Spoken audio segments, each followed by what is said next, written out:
ચર્ચા રિટેલ દુકાનો ગુજરાતભરમાં 24 કલાક સુધી ધમધમતી રહેશે। ગુજરાતમાં 24 કલાક સુધી રિટેલ બજારો ધમધમતા રહેશે। ખૂબ મહત્વપૂર્ણ નિર્ણય। 24 કલાક સુધી ખુલ્લી રહી શકશે હવે ગુજરાતમાં દુકાનો।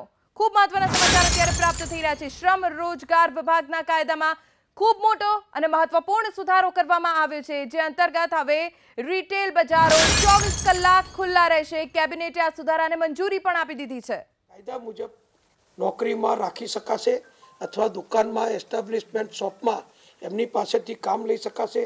રાત્રે કોઈ મહિલા કર્મચારીને ફરજ ઉપર રાખી શકાશે નહીં। એટલે મહિલાઓની પણ સલામતી, સામાજિક સલામતી પણ આપણે આમાં જોગવાઈ કરી છે। અત્યાર સુધી જે મોટી દુકાનો હોય એની અંદર કોઈ અન્ય વ્યવસ્થાઓ સામાજિક જરૂરિયાતના અનુરૂપ આપણે રાખી નહોતી।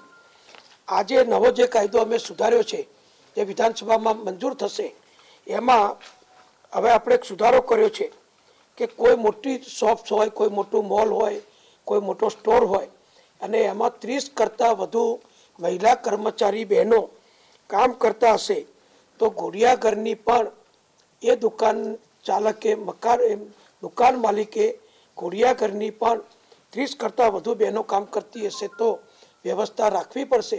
સ્વાભાવિક છે કે 30માંથી કોઈ પણ બહેનને નાનું બાળક હોય તો નોકરીની સાથે સાથે એ બાળકની પણ કાળજી રાખી શકે એ ઘોડિયાઘરની વ્યવસ્થા પણ આપણા નવા કાયદામાં સુધારી છે।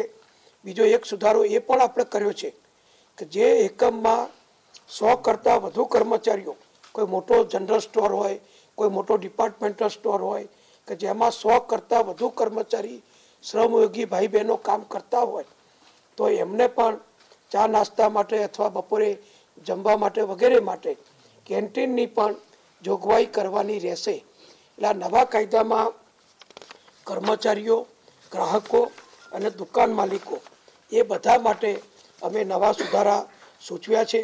હું માનું છું કે આપણા વાઇબ્રન્ટ ગુજરાત અંતર્ગત અને ઇઝ ઓફ ડુઈંગ અંતર્ગત આ ખૂબ મોટું આવકારદાયક અને જેને બિઝનેસ ફ્રેન્ડલી કહીએ, વેપારીઓની મિત્રતાવાળું પગલું કહીએ, પારદર્શક પગલું કહીએ અને સરકારી જવાબદારીમાંથી ઓછી જવાબદારી દુકાન માલિકોને નિભાવવી પડે, એમનો ખર્ચ ઓછો થાય, એમનો સમય બચે, એવો ક્રાંતિકારી નિર્ણય આજે આ નવું બિલ લાવવા માટે મુખ્યમંત્રી વિજયભાઈની અધ્યક્ષતામાં કેબિનેટે એને બહાલી આપી છે અને આગામી વિધાનસભા સત્રમાં અમે આ અંગેનું બિલ વિધાનસભામાં રજૂ કરી અને પસાર કરીશું।